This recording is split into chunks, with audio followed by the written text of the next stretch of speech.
We'll see the PowerPoint as per usual.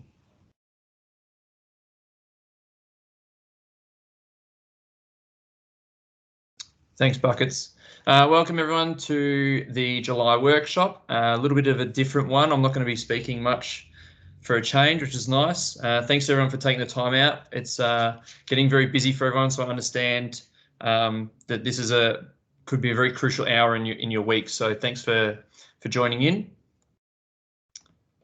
Before we get started, I would just like to acknowledge the traditional custodians of the lands on which we are all gathered on today around different parts of Australia, a land on which we play a great game of Australian football. I acknowledge elders both past, present and emerging, and pay our respects to the Aboriginal connection to land, sea and spirit. And this month I would like to acknowledge Sharon Atkinson, a descendant of Yorta Yorta people, for this piece of artwork which symbolises the Murray cod being the maker of the Murray River.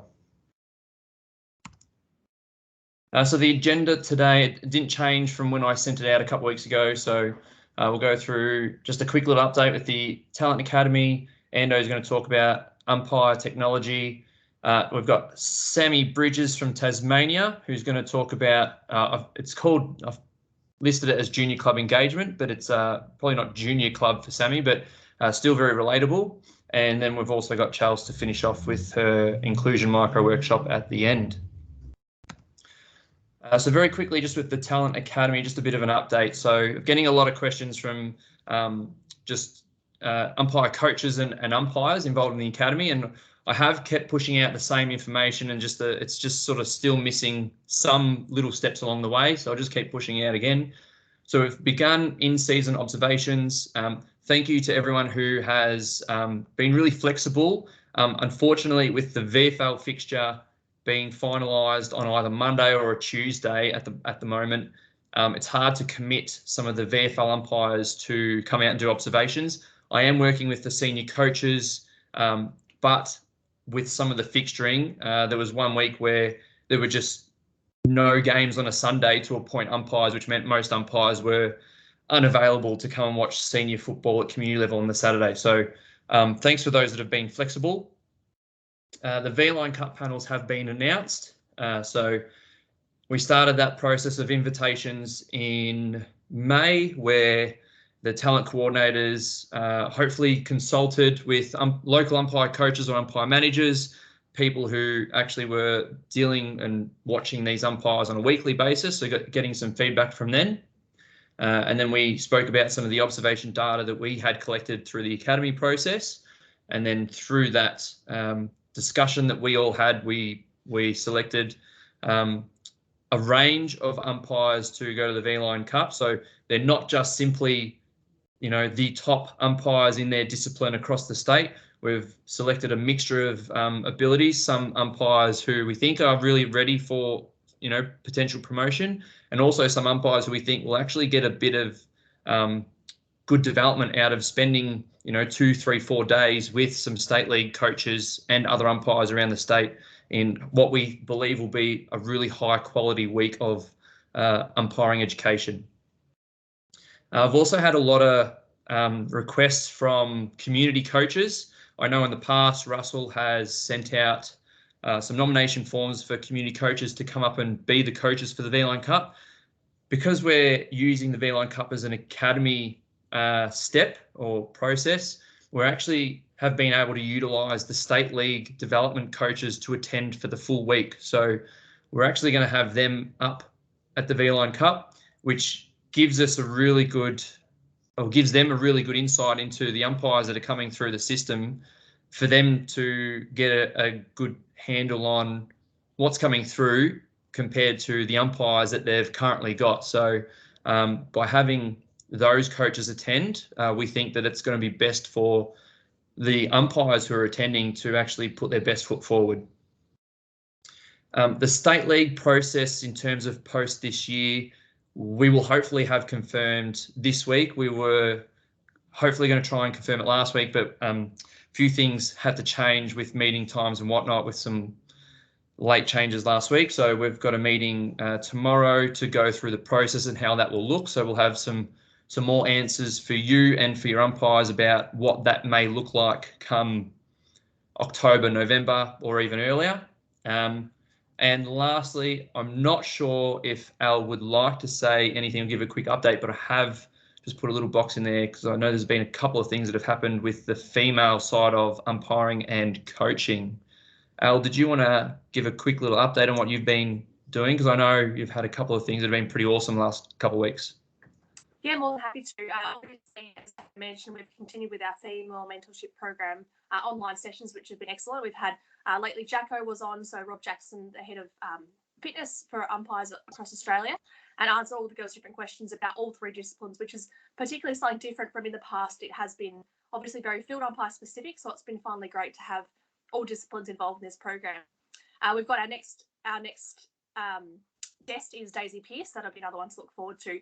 The other aspect is the coaching side of things. So this week, this Sunday night, Chelsea and I are facilitating our second workshop with our National Female Umpire Coaches Network. So that is a national, network where we're having all female coaches from all around Australia come together, do some of the inclusion education sessions with Chelsea, and also just, as I said, to network and share ideas and maybe challenges they might have as well. The other side of things is we've been lucky enough to have some of our female umpire coaches involved in the She Can Coach program, which I have mentioned previously.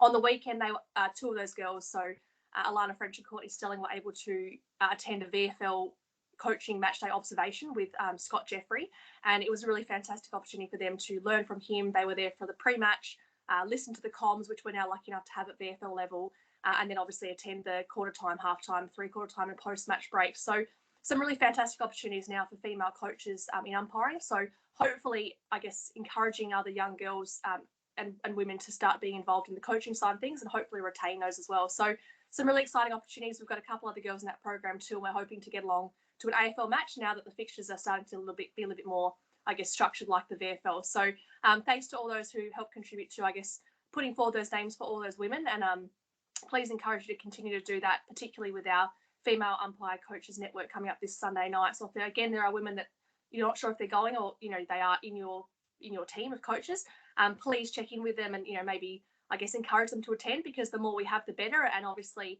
we can start those conversations with those women and help them be retained, but also to recruit more. So thank you for your support with that. Thanks, Talbo.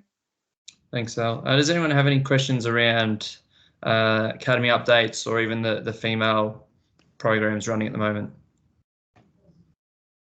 Talbo, I just call out, just for everyone on the line, I just see that big box that says no community coaches attending V-Line. Everyone understands we're rejigging the umpire coach pathway at the moment. So please understand we will work to continually give PD opportunities for our coaches. Different bet on it this year. Certainly happy for feedback, and Talbo be happy for feedback from everyone around what they think a PD program should look like, or what it may involve. But please understand a little bit different this year, but it's an evolving program, and we'll continue to build on it. So please know there will be other opportunities in the future. Just on that, also I reckon I've only had one umpire coach from Victoria participate in the advanced program, the online workshops that we've been running. So it kind of fits in with that a little bit. We need kind of buy into those programs to be able to make sure it ends up being a pretty cohesive program. So just wanted to call that one out, just to allay everyone that we're super wary of it, and we're working on it. Yeah, thanks, and I think also just on that, I've also had quite a few advanced coaches reach out about whether they were used to be in the old leadership or the high performance stream. And obviously those were streams that Russell created specifically for Victoria, and they weren't national. So now that Ando is working on a national accreditation program, we'll also look to involve academy involvement as part of the sort of the new high performance coaching stream down the track. So just for this year, we're not including community coaches, but it's something that we will be looking to include down the track as we start to roll out more advanced programs for coaches. So any questions on any of that? Oh, awesome. All right, we'll move on. I'm going to hand over to Ando to talk about technology. Do you want to share your screen, Ando? I can and I will. Let me just get out of this one if I can, and try and share it.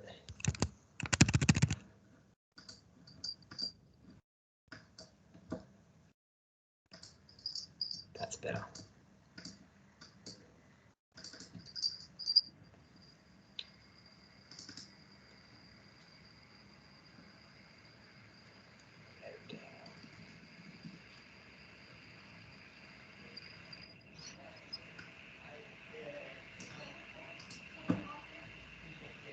Sorry, I'm just my PowerPoint is trying to open. Here we go.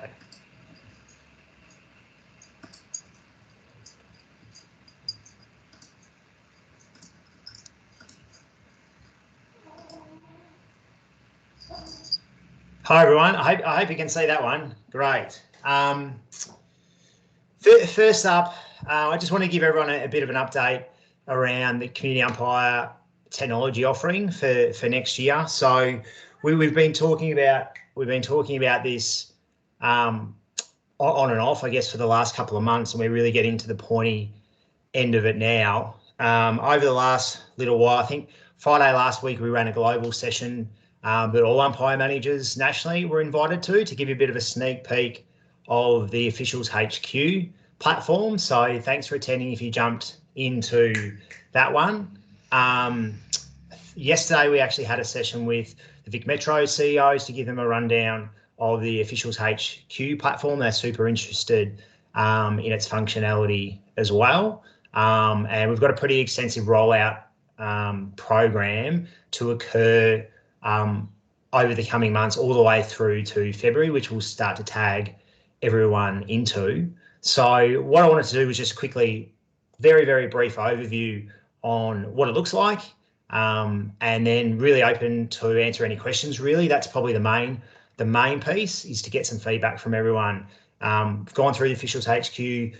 Hopefully everyone is very familiar with the LMS, or the middle tile there, that we've been speaking about for a couple of months now. And everyone probably need to check your junk mail, but everyone on this call should have or would have been invited to the AFL Umpires decision-making tool. Often went to junk mail, so check your junk mail. But we also have given you access to that as a bit of a sneak preview. This will be available to all community umpires come next year. So as of January next year. So really, I'll summarise this, and then I want to throw it out to everyone for some questions. Like I said, we're getting to the pointy end, so super exciting. The technology offering, essentially, it's three components. It will look like one, but it's three components. We've got Officials HQ, which is a superseded version of Scheduler, and if you were able to jump on last Friday, or even if you've been able to view the recorded session, you understand that the functionality for this program is next level. The feedback we've got so far is super positive, and we're welcoming more feedback as we go along. Greatest thing about this is, it's an online program. We're able to, have iterations to supersede it all the time. So if you've got some great feedback or suggestions, we can build into a future version. So I won't go through it any more than that, because I could spend a whole hour going through the features and benefits and walking you through it. That is connected to the Umpire LMS. So same as Coach.AFL, we're using the same platform. You need to enter through Officials HQ to get to it. And that's essentially where we have our full learning suite, including all of our umpire accreditation courses. Currently, they're being built as we speak, and will be ready to go for next season. And the next piece is the AFL Umpires decision-making tool, which, again, if you had the opportunity to jump on, it's pretty amazing. It's pretty amazing. So there's kind of some gates that you get through to get that. So our community umpires won't get automatic access to it. We do need them to complete the relevant levels of accreditation. before they get access to it, just from a compliance point of view. So that's it. I'll go to the next one. The courses that will be within the platform look like this. So full suite up the top there for our umpires, everything from our from an AFL 9s all the way through to our new introduction to high performance umpire courses and umpire coaches down the bottom. So you can see it's pretty comprehensive learning offering. They will all be available, maybe not all at once, but they certainly will all be available through our learning management system, which you need to access through Officials HQ. That's it from me. I'll stop sharing my screen. Super keen to get feedback on any of this. I know it's a massive change. We're really getting with the times from an umpiring point of view. Hopefully, it's massive benefits for everyone out there to be able to get some reach with their umpires. For those umpires who are remote, who are busy, who are unable to get to training on a regular basis, we really do hope that there'll be some huge benefits there in terms of upskilling them and understanding what accreditation that they've done and they need to do. You would have noticed in the last year or two we've really taken the pedal off the accreditation piece. It was very, very labour intensive for you guys. We understood that. So we wanted to make sure our systems and processes are all connected. So it's basically automated. Like the umpires will get their emails, hey, you've got to complete this. Have you completed this? You'll have full access to the back end so you can see who's done what. We'll provide you with regular reports, etc. But yeah, that's why we haven't pushed it this year. We just want to start afresh, but reload next year where it becomes all automated and take that load off of your hands. So the floor is open for a couple of minutes if you've got any questions.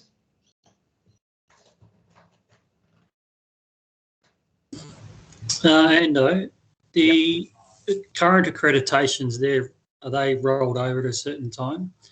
Or is it everyone starting from scratch? Yeah, look. In short, everyone's starting from scratch. We're working through that process. The great news is that these courses the actual accreditation courses don't take very long to do. There's going to be like a minimum amount that you need to do, which is like half an hour, and that will give you the gateway that people can be appointed to games. So that's why we'll open regos in November, and people can just do that at will.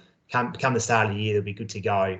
The building on the next parts. So if you've got someone who's an advanced umpire, they can go through the 3 courses in a year and get signed off at the end of the year. Or will they upload their competency checklist to their profile? So you guys don't have to do any of that. It just gets ticked off and they'll upload it. So yeah, we are starting from scratch. While it's not ideal, and I know we're going to get a little bit of pushback, but our data and our accreditation at the moment is it's lacking. There's a lot of incomplete data. We felt that we would start afresh with a new system and get everyone updated as they needed to be. Coach accreditation will roll over because there's fewer amounts of coaches. We're able to manually do that, but umpires. No. The other part of the reason too, and just on the model, is that they will need to update their accreditation annually. It might be, a 1 15-minute module, whether it's new laws or concussion or whatever's kind of the flavour of the year or what we agree on as a group, because we will be asking you guys for your feedback. So they will need to do a new module at some point in time over the year to hold their accreditation for the following year. So we're really moving away from that set and forget 4-year period where it's an ongoing, it's really an ongoing learning model and ongoing education. We feel, well, that's best practice these days rather than, copying out of a workbook and then getting ticked off for 4 years. So yeah, there's a bit to work through, but yeah. Yeah, no, that's all right. The obviously I've spent a few months updating and getting our accreditations all square, so I feel that's a bit wasted. But at least it's kind of not, Jock, because if you're ticking someone off as an advanced umpire, essentially you can just say to them, you've been accredited advanced umpire. Do your online componentry sometime during the year, and then by the end of the year, if they've completed their modules, you already tick them off from they'll have their competency checklist. They just upload that themselves, and it ticks right over. If that makes sense. All right, and the accreditations are free. So part of the whole technology offering is there will be a cost to our umpires. So that all of that tech offering, there is a cost. We're working through exactly what that will be. We're looking at about $22 at the moment. So that's all encompassing of everything: officials HQ, learning management, and decision making tool. So that's an annual subscription fee. So that's an ongoing fee. So part of the accreditation, it's all built into it. It's all built into it. So back in the day when it used to be $40 or $60 or $80 for a 4-year period. Again, it's a bit of a different take on that. It's an annual model where the expectation is that there'll be ongoing learning every year, which will create new modules to complete. I don't know about a $40, $80 charge in the past 10 years I've been in. There's never been a charge. So they roll. So if they've got to do 2 courses, say they want to do 3 online components to get to their advanced level next year, is that a ×3 charge or just a single charge? No, it's just a single charge. It's just a single charge. So wherever they need to get to in the first year, they can get straight there. And it won't be too arduous. Like we're talking like an hour online course. The biggest component is really that competency assessment piece. So like you can have a first year umpire who they can do all their learning. If they wanted to, they essentially could do all the courses, but it's the competency piece that you guys or your coaches need to sign off on, and that's the rate limiting factor, if that makes sense. So until that gets signed off and uploaded, they can't progress to the next gate. So you guys are fully in control of that from a competency point of view. And are you expecting the fee to be charged at the time they register? Yeah. And that's an AFL charge that goes to AFL. Yeah, that's a charge that maintains the entire platform. So all that stuff that you've seen from a costing point of view, that's where it's landed. We're not, that's how much it costs the AFL to maintain the platform, to update it, do annual content production, etc. So we've kept the cost bare bones. There's no fat in it from an AFL point of view. Yeah, no, that's okay. It's just that when they register, they're going to be asked to pay the money, which is something they haven't done in the past. Yeah. So it's the communication that when registration's open for November, that we have to communicate, or I have to communicate all registered umpires, that there's going to be a charge for obviously the umpire tech. They never ever paid for scheduler. They wouldn't know that was a cost. Yeah. That's going to have to be communicated, not as a surprise, but pretty soon, I'd reckon. Yeah. No, it's create another barrier when we recruit new umpires and try and retain the present umpires. Yeah. So good call out, Joff. That's part of our communication strategy, which we're just finalising now. So in the next week or two, we'll be able to share that with you. But we will, and I guess we want to be really clear that that's not a charge from you guys. It's an AFL charge to access to the tech offering. So we'll engage you guys, but we'll go direct to umpire and start warming them up between now and November around what they can expect, how much, what's the charge for, what are you getting, just so people become comfortable with it. Understand it's completely different, bent on it to what it's been in the past. I know AFL Vic in the past have charged a $15, $30 fee that was collected at the end of the season. It's just, it's a very different way of doing things. Totally get that, but we will go direct to umpire and help explain a lot of that to them. So you guys aren't under pressure as much around that. What about club umpires? Can the charge come back to us? Can the charge come back? Because I'm thinking if you've got kids that don't have credit cards and they've got to say to mum and dad, I need to put $22 on your credit card to do to sign up to umpiring. Can it come back to us that we can add it as part of our membership fees? Yeah, look, we can certainly investigate different options. Like we can create, there's an ability to create voucher codes, etc. So let me take that back and work through, because we might be able to, we might be able to say to you guys, okay, well, we can create X amount of voucher codes, and it might be a way to be able to, invoice you, or just kind of work through that in some way. So I'll take that feedback back to the team, and look at the feasibility to be able to do that. Because I just imagine some of my umpires, if they have to sign on, they just won't sign on. They won't pay the $20. They won't do it. But if they can sign on for free, and then behind the scenes the bill comes back to me, we increase our membership to cover it, I get away with it that way. I think that's a better option for us. Yeah. I'll ask around, Sharon, and we'll thank you. Get way to get back to everyone and just to check. See what whether we do. What about club umpires, Damien? And not every umpire is a member of an umpires association, so yeah, respect what Sharon just said, but that's not going to be relevant to AFL Barwon, because the umpires are AFL Barwon umpires, and the membership, the associations are not compulsory. Yeah. So club umpires, good question. At the moment, they're designed to fall under this, because of the tech, etc. But that said, Jock, we're also very conscious that we probably just want our club umpires registered, so we know who they are. So we probably need to think about that, how it might be.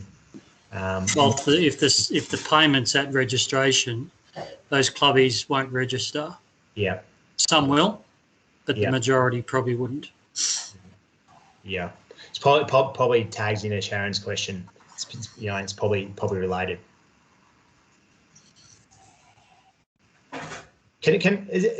I'm kind of keen on anyone's feedback. Just if you've had the opportunity to jump on the LMS or the decision-making tool, or you sat in the officials HQ piece, and I know, we're talking about cost. I haven't had heaps of feedback on it. Kind of keen to see what you guys generally think of it, just as a model and the like. Hey Ando, it's Vaughnie speaking here, mate. The decision-making tool, absolutely, it's very, very good. I have shown it to a couple of people who thought absolutely brilliant, can't wait to get it, love it. It's a fantastic tool. Yeah.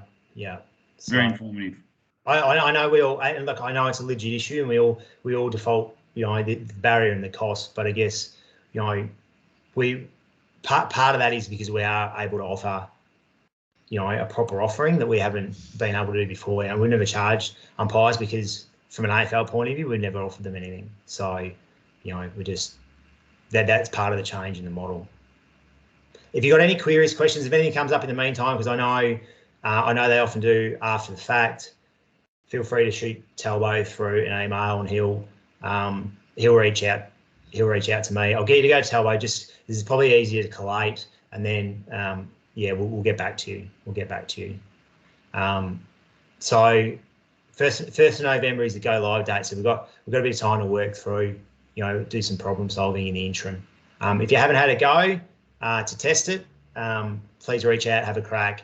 Certainly the officials HQ piece from our side of things as administrators, our primary piece around that was to create efficiencies for you guys in terms of scheduling, and it looks like we're doing that. We want to save thousands and thousands and thousands of our appointment hours nationally through this platform. So I'll leave you to it.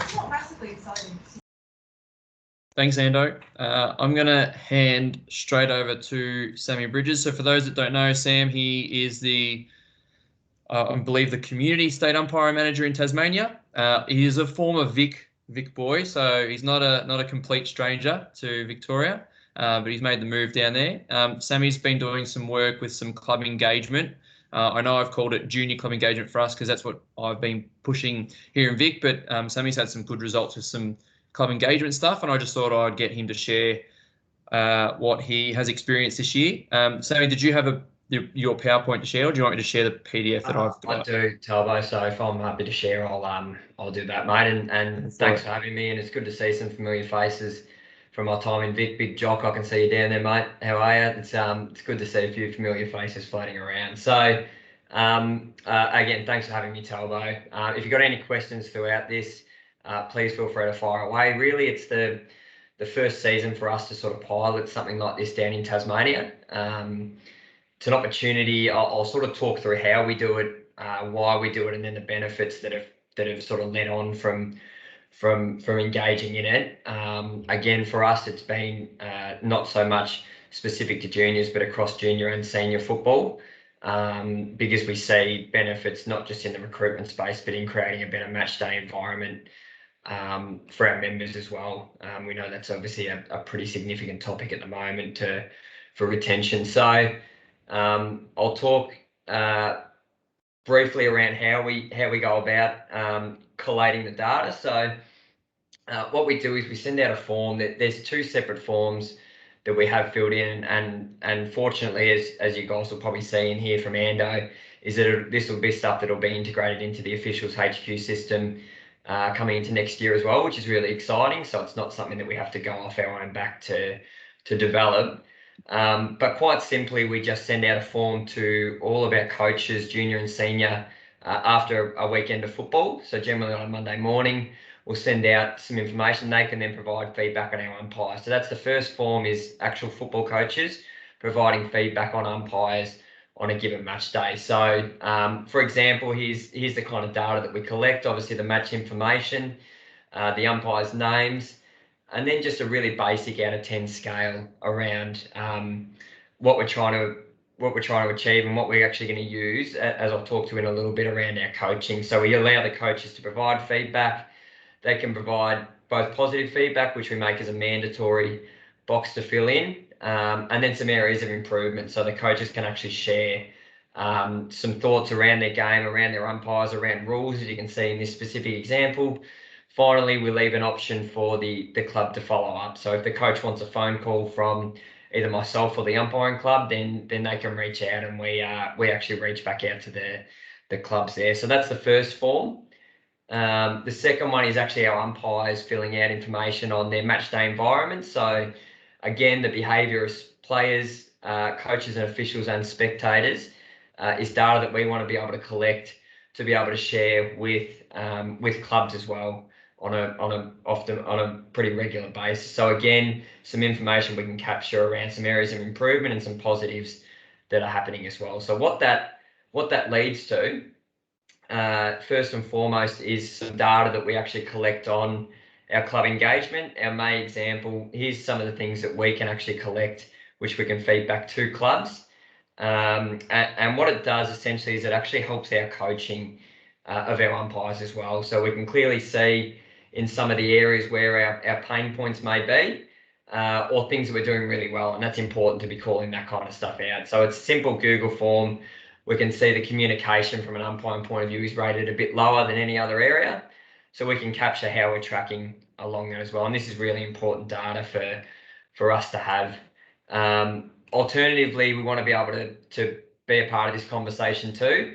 These are our senior clubs, and we can actually, with 4 weeks of data, can actually capture some really good information around behaviour, players, officials, spectators. We can highlight some positives and some of the feedback from our umpires, and then some areas of improvement as well. So we actually feed this back in the clubs, to the league, to club presidents, to all the coaches around this kind of information, to make sure that they're across what our umpires are saying and what our umpires want clubs to be working on as well. So again, good opportunity for us to call this kind of stuff out.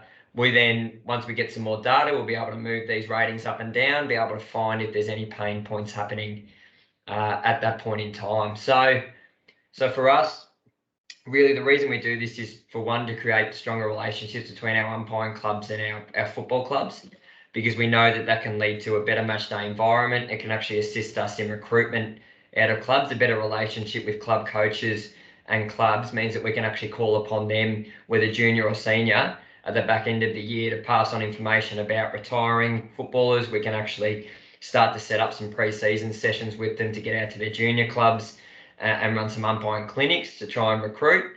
We can set up umpiring ambassadors within clubs as well. So it gives us the opportunity to be able to go to our clubs with a stronger relationship. It also allows us to control the conversation. So when we have a coach come to us and talk to us about their umpiring on the weekend and then request a phone call, we can then call that coach and have a bit of a chat around what we're doing as an umpiring group. We can hear their concerns and make sure they feel heard. And then we can action the feedback that we're getting from them. And what will happen is, hopefully we'll see some of these areas improving. So for example, after our first month, we highlighted communication, and we can see a slight improvement. So coaches see that we're actioning the feedback that they're sending through, which is super important.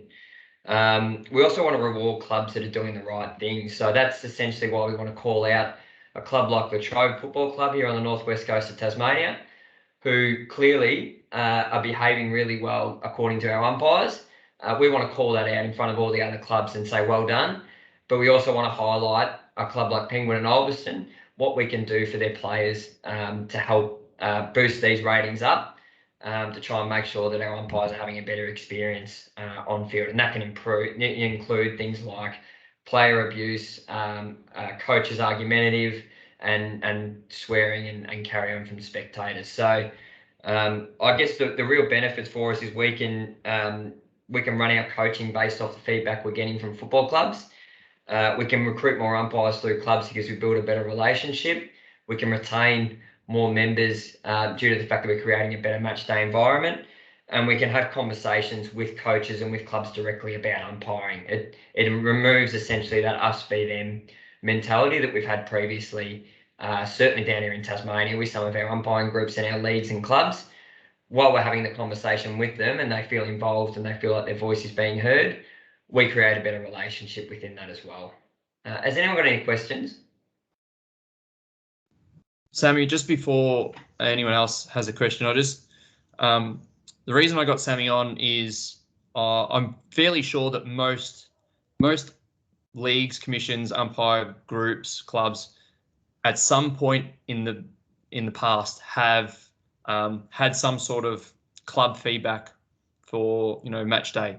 And one of the comments that I continually hear when I'm asking about, are you doing this, or have you done this in the past, is that the feedback we get is just ridiculous, because coaches just go off top. So I guess firstly, before I open up to questions, Sammy, was there anything you did prior to launching this to actually make sure that the feedback you were getting was going to be relevant and not just a coach complaining because they just lost a game by 2 points on the weekend? Yeah. We initially met with both the league and the clubs prior to the season, so club delegates and leagues, to discuss essentially what was the aim of gathering this feedback. And our biggest point of emphasis was we don't want this to become an umpire bashing experience. We want this to not only be constructive, but really importantly, we wanted to actually call out the stuff that our umpiring groups are doing well as well. So I think that's a really, really important thing. And we were able to feed some really positive comments from coaches back into our umpires as well, which is, it can actually be a really positive exercise with your umpire. So we did meet with our clubs and the league beforehand to explain why we were doing it, was to shape our coaching, create better relationships with our clubs as well. So that's super important to get the aim through. And then, Talbo, as the season's gone on, what we found is that by having more conversations with coaches after receiving their feedback, we're finding that it's become much easier to explain the process and the reasoning behind why we're doing this, which is to create relationships, to highlight trends, not to bash umpires. It's been really important that we can actually control. What I say is we can control that conversation. So in previous, we haven't been able to have that conversation with coaches and with clubs until an incident happened. Now we get a weekly opportunity to speak directly to coaches and speak about the kind of things that we're working on as umpires, and also control the conversation around things that may be happening on the weekend. Thanks, mate. Any questions from anyone else?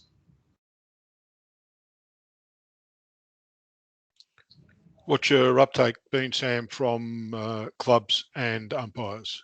Yeah, great question. So I'll preface this by saying we've worked really hard to make sure that both clubs and umpires are aware that we're actioning the feedback. I think that's probably the most important thing you need to do, is make sure that while they are entering feedback, that we are following back up on almost a fortnightly basis with clubs and with umpires around their feedback to make sure they know that it's being actioned. So we've had, again, we're a small group up here. We've had 35 different pieces of feedback that have come through in 3 months from club coaches, which, considering this is the first year, we're pretty happy with that response. And it's stayed consistent throughout the season. It hasn't really dropped off too much coming into sort of the middle of the year when all the shine comes off a nice new program.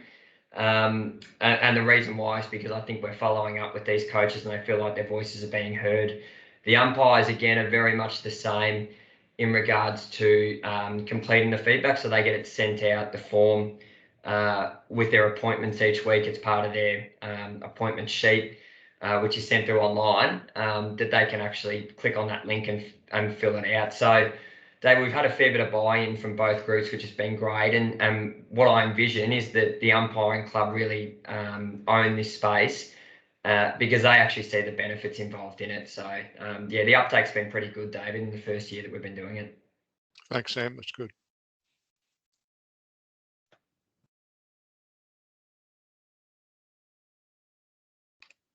Any other question or comments before we let Sam get on his busy way down in Tassie?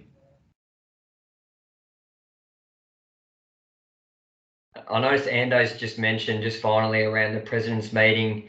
Sounds like a target meeting to discuss results at, and it's, as we know, not everyone opens emails, not everyone reads everything that's sent through to them. So the more that we can get actually in front of not just leagues but clubs as well, is a really good opportunity to provide some of the data that we're getting.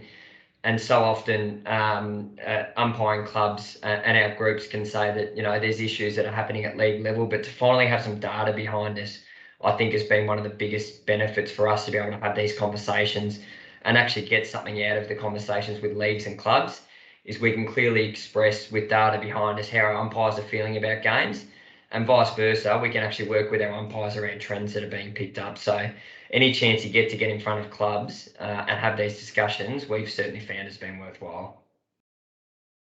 Thanks, Talbot. Thanks, mate. If anyone has any queries and wants to contact Sam after today, let me know and I'll connect you in with Sam so you can have a chat about, you know, sort of implementing it from the early stages. You know, as we sort of, I think most groups now are starting to, you know, get their 2022 planning underway. So I thought it was timely to have Sam here today. So thanks very much, Sammy, for presenting that. Thanks, Talbot. Thanks all. We're going to move on to our last part of the workshop today. I'm going to hand over to Chels to do her next inclusion micro workshop. Thanks, Talbo. And hi, everyone. Sam, that was awesome. What I love about it is just being proactive. I think it just shows the power of being a bit proactive and, as you say, managing the conversation. And it just gives umpiring a chance to manage the type of interactions, which is really awesome. Guys, I won't take too much time today. I'll just share my screen quickly. So that should just have the slide up there, Talbo. Let me know if there's an issue. All good. But look, I guess what I'm talking about today is also about being a bit proactive when it comes to environment. The main purpose for me sharing this information, this is module 5 of the online learning platform. So, you know, as you know, we've got the Big Officials HQ online platform evolving at the moment.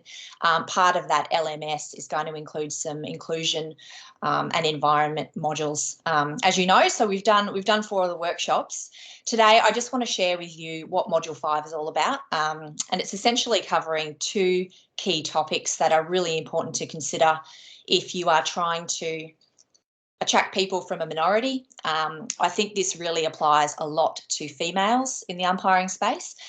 So I'll focus on the female element quite a bit, but just bear in mind it's really about creating the optimal environment for all umpires. So we're going to cover off this idea of retrofitting and how to make it work for us. The challenges to be aware of, which are unconscious bias and stereotype threat. So there might be a few terms that you may be familiar with. all of this stuff is essentially there so that you can advise your coaches that they can access this material and just be alert to, you know, what's the best practice when it comes to things like managing bias, which can actually affect your environment. So we'll look at how to interrupt bias and stereotype threat and essentially create the conditions for success to create a really positive experience for all umpires in your umpiring group. And especially if you're trying to attract, for example, more females.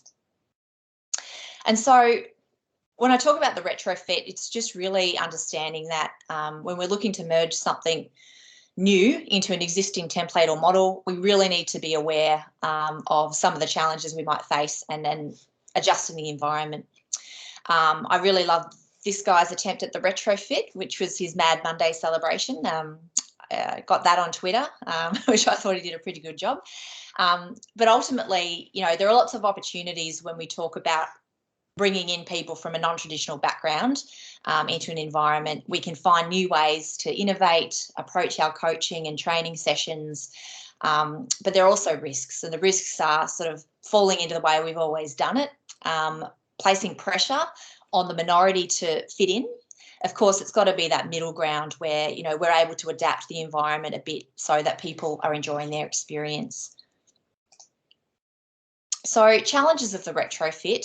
Just to briefly cover off, unconscious bias essentially is overcoming some of the innate beliefs about someone on the basis of their background. So, you know, it's assuming that someone, because they might be female or they might be from a certain background, that they're just not suitable for a particular task. And this could be something that, you know, it might not be overtly expressed, but it might just be an underlying sense that, you know, that's the case. And that can really affect someone's self-perception, and it can affect their experience. So I'll give you a personal example. I still remember very clearly getting appointed to the AFL panel. I was 22. It was probably one of the best things that happened to me at the time. I remember getting my AFL embossed uniform in the post, wearing it around the house. It was just super exciting. But there was a lot of media attention on my appointment, and that created a lot of doubt and questions. So I really had some questions in my mind around, well, you know, have I earned this opportunity? Am I here because I deserve to be? I had this extreme sense of having to show that I deserved to be there, and this sense of pressure when I stepped down on the field to really have to prove that I had what it took at that level. And you sort of think, well, okay, well, it wasn't the sort of pressure that perhaps some of my colleagues might have faced in the same situation. And so you start to say, well, why have I got those questions? And stereotype threat essentially is an extension of those thoughts and feelings, and that's that pressure, that self-doubt, that fear that might be underlying, that adds that just added element of scrutiny or pressure to have to perform or prove a stereotype wrong. So to prove yourself. Now, I'm not saying everyone has that experience. That's a very personal reflection. But I do know in talking to a lot of girls who do step into male domains that they do feel perhaps that little bit of added scrutiny or pressure to prove themselves. And I think the reason I just want to bring this up today is to understand we really need to be asking the question, is bias or stereotype a factor? Because if we're not asking those questions, then we're not really looking at the possibility that people are coming into our environment. And if it is a factor, asking the questions of themselves, you know, is it worth it? Am I really going to push through this? Or are they going to go and find the door and find something else to put their energies towards? And so it comes back to some of the fundamental questions that we need to be asking about how people feel when they're a part of our environment. So just to give you some examples of how unconscious bias might be operating, in-group favouritism is a pretty typical example, and that might stem from, it might be, you know, groups within the broader group that are a little bit cliquey, perhaps certain social groups hang out with each other. There might be people who get additional support or mentoring or just that sense of confidence within themselves from these sorts of relationships. I can remember, just to cut through that idea of favouritism or social relationships. I remember coming through the Queensland system, and one of the best parts of the year was actually having our end of year dinner dance. We'd all come together at the end of the year. Everyone was included. It was super fun. Wives and girlfriends alongside female umpires, and it was a real celebration. And it sort of it cut through that idea of cliques and people getting certain opportunities as opposed to others missing out. I've also been in environments where that's not the case, and you sort of look at, you know, people going on footy trips together, holidays with coaches, mixing and socialising, and that's fine. That's their prerogative if that's what they want to do from a friendship point of view. But we need to understand some of the implications on the broader group, and if we can create opportunities for everyone to be included, just bringing people together, that can offset some of those concerns that can create a negative experience. So another example of unconscious bias is the halo effect. So, you know, how often do we make assumptions about someone being good at something because they're good at something else? And the obvious one in football is assuming that a good player will make a good coach. And, you know, we sort of see it all the time. That's not necessarily the case. In an umpiring world, you might assume that a good runner makes a good umpire.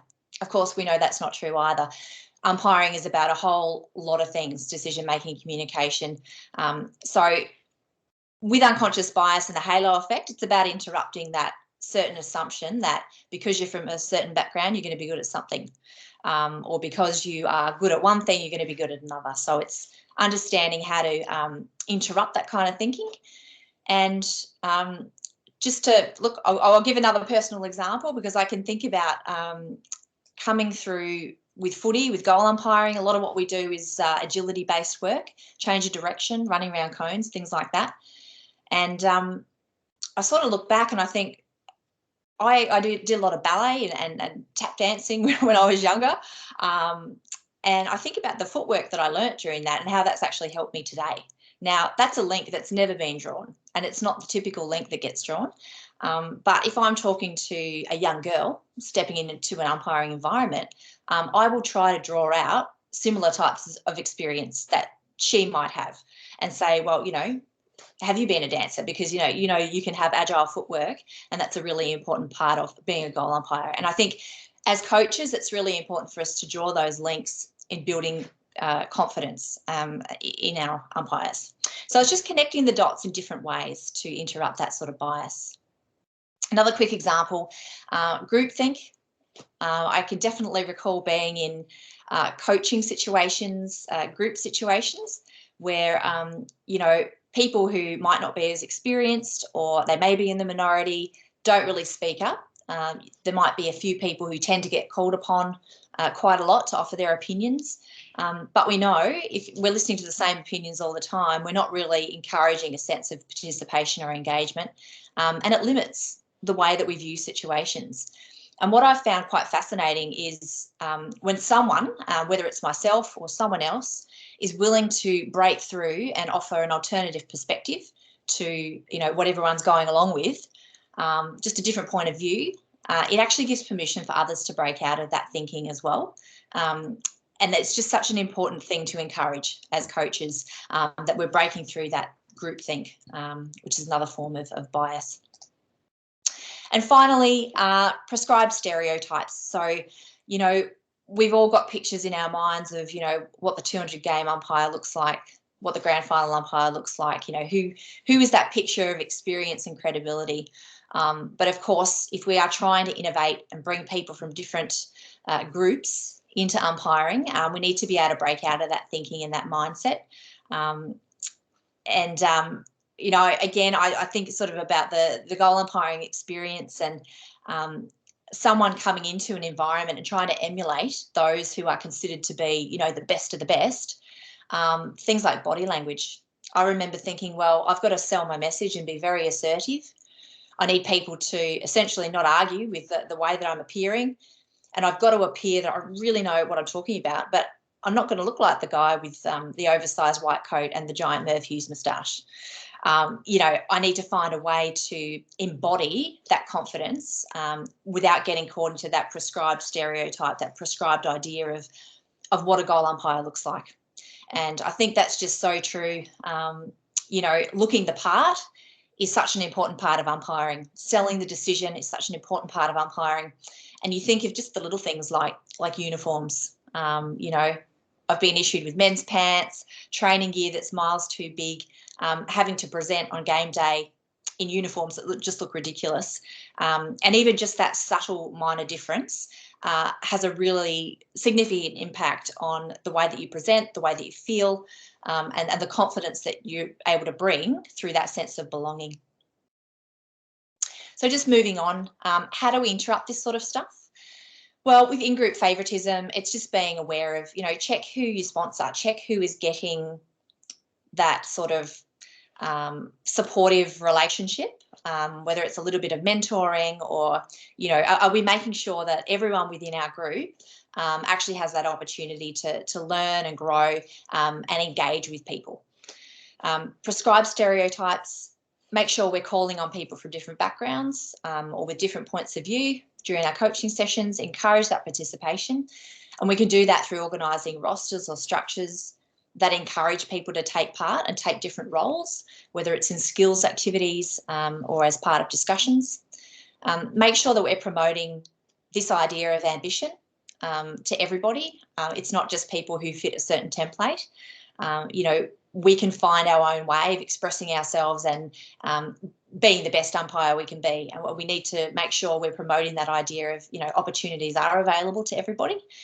And question assumptions. I think a lot of the time it's just about asking the question and making decisions after we have considered all the information, not just assuming anything when we're making appointments or making decisions. And briefly, stereotype threat. What is it? Essentially, as I mentioned before, it's the fear of confirming a negative stereotype.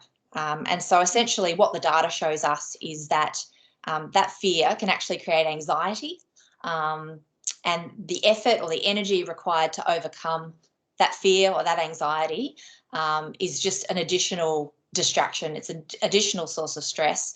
And as you can imagine, it's not great for either performance or a sense of enjoyment, which can ultimately affect participation. So we think about, you know, this idea of belonging, you know, being a white guy in the NBA, probably, you know, potentially has that sense of, you know, I've really got a lot to prove. I'm surrounded by these athletes who are, you know, fit the template of perfection. And that can be, you know, one example. How often do we hear references to, you know, oh, you throw like a girl or you fight like a girl? And it can be quite a subconscious sort of assertion. But, you know, these sort of things do affect the way people see themselves. And so essentially stereotype threat is that idea that's going to undermine performance because someone feels that people think that they lack an innate ability and they just really don't want to prove this stereotype correct. And of course, there's that another sort of bias, which is confirmation bias, which is as soon as they make that mistake, there we go. Everyone's got the evidence they need. People think that you're crap. You're confirming the stereotype, and it just becomes this cycle, which is really unhealthy. And just to let you know, there have been a lot of studies done around unconscious priming, which can cause stereotype threat to reduce performance. So, for example, studies in golf, in basketball, in soccer. I can think of one particular example in golf that relates to guys being told that they're not as good at putting as women. And what was interesting was when the guys were actually told this information, their putting performance reduced. And so, you know, as coaches, you know better than anyone, you can prime people to believe in themselves or you can prime them not to. And so we just need to be really conscious of how we're priming people's thinking and thinking about what they might already think because of society. So, you know, essentially stereotype threat, often our abilities are characterised by very small snippets of performance that take place in environments that may not represent our true skill set. And so this is, I'll get on to how we can interrupt stereotype threat in a moment, but essentially, you know, this finding it promotes the idea that we really need to test people under job-like conditions. So understanding that to get the best out of people, it's not actually about testing them in environments that don't actually represent reality. They don't give people an opportunity to represent their true skill set.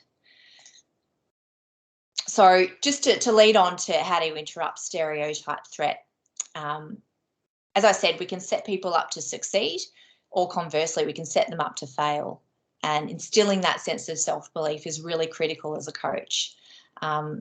So to use the first example, if we want to mimic real life situations in umpiring, instead of creating an anxiety-inducing one-off test, for example, the trial process, which we know is being phased out, where you pit umpires against each other in unfamiliar circumstances, unfamiliar environment, new teams, anxiety-inducing conditions, the test really becomes about their ability to withstand this pressure rather than their ability to show the skills that they have. And so that's one of the reasons why, the trial process has been shown not to be a great way to get the best out of our umpires. But rather, if we can create environments where they're being tested on the job during games, and in the back end, coaches and match day observers can make those decisions, then it doesn't add that element of pressure that's just unnecessary. Another reason why time trials at the AFL being phased out, initially it was a blanket benchmark. I remember when I first joined up, and blanket benchmark, everyone had to get under it, and if you missed out, you didn't get a gig. And it was the most anxiety-inducing day of the year. And, the irony was you'd spend 90% of your time preparing for a time trial, whereas now we spend a lot more time actually preparing for skills that we're going to utilise in the game, in the real life situations. And it's a much more individualised approach that focuses on job performance. So I'll run through these really briefly. Other ways to interrupt stereotype threat, enable people to speak personally about their experiences. So, Eleni mentioned there's a lot happening in the coaching space. We're facilitating the opportunity for coaches to come together because they may be in the minority as women. And when they're able to share that insight and information, it removes that concept that they've got to actually identify as a stereotype. So it detaches them from that idea that it has to be a problem, which is a really positive thing. Another way to interrupt stereotype threat is to quite simply be empathetic. Put yourself in the shoes of someone who's walking into your environment for the very first time. What are they going to feel like when they're walking in? How are the facilities affecting their sort of experience, their interactions? Just, have a think about what it might be like to be in those shoes. Role models is another great one. Being able to promote role models, doing their thing actually provides proof that identity doesn't have to be such a big problem to overcome. You don't have to identify with the stereotype. People overcome it all the time. And so it just, again, adds that added layer of confidence and helps to build that self-belief in their own ability. Another way to do that is to think of ability as expandable. So, I can get better rather than ability is innate, and you either have it or you don't. You've either got what it takes or you don't. Neuroscience tells us that we're learning all the time and we're evolving all the time. And so we really need to promote that with our umpires. Create a narrative that's separate to having to thrive under the stereotype constantly. So when I think about, one of the biggest questions that I'm asked, and I've been asked through the years about my experience with footy, it always tends to revolve around the barriers. So people say, oh, what sort of hurdles have you had to jump over? What hoops have you jumped through? And I'm not saying there aren't hoops to jump through, but at the end of the day, I want to break out of that narrative where I'm overcoming challenges all the time. I want to be the best umpire I can be. I want to be out there being judged on my merit, not judged on the fact that I'm a female in a male domain. So, it's really important that the narrative that we create helps to encourage, for example, girls to have their own identity and to be, respected as an individual. And finally, belongingness and acceptance. If we can promote that idea belonging, of being accepted for who you are rather than having to emulate a certain type of template, you know, the perfect umpire of old, which is obviously going to be a very particular picture, then we can start to value diversity, and we can start to bring the different diversity that people bring into the group, which is, again, it promotes that idea of value, which just improves the person's experience. I'll send this out separately in the interest of time. This is just a really good video on an understanding unconscious bias, which is something we've all got, but it's really fantastic for making intentional choices around inclusion. So I'll just send that out as a separate email. But just finally, we won't have a discussion now, again, in the interest of time, but all of this is going to be in the online portal. But I think the key questions really to ask around this stuff is it happening? You know, have you seen it? Are there cues that exist in the environment that suggest bias or stereotype threat might be a factor, and it might be preventing, you know, girls from sticking around? You know, are there little ways that we can prevent or remedy it? So thanks so much. I'll let you all go, but I just wanted to share that because I think it's really important that you know what's happening in the online space. As I say, all of your coaches are going to have access to this, and I hope that there'll just be some really practical tips and tools for making optimal environments. But yeah, it's stuff that is reflective of world's best practice. So you know, it's looking at the research and it's looking at the literature. So you know, hopefully we can all start to get the best possible environments happening. But thanks for listening, guys. Enjoy the rest of your day. Thanks, Charles. Does anyone have any questions or comments for Charles before we leave?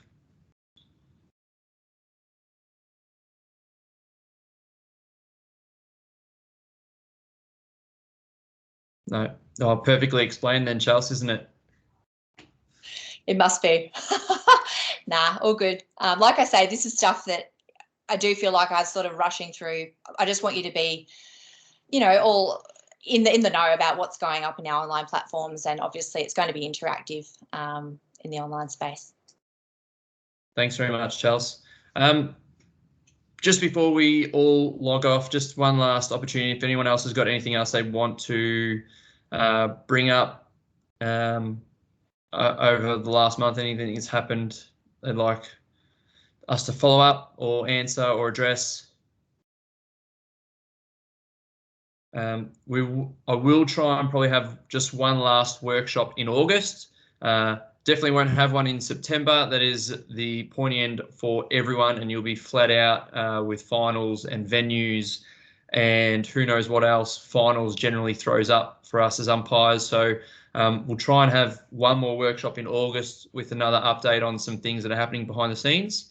But until then, if anything else comes to mind, please, again, reach out to us, especially that technology stuff. If you've got any questions, please send them through so I can pass them on to Ando and the rest of the team.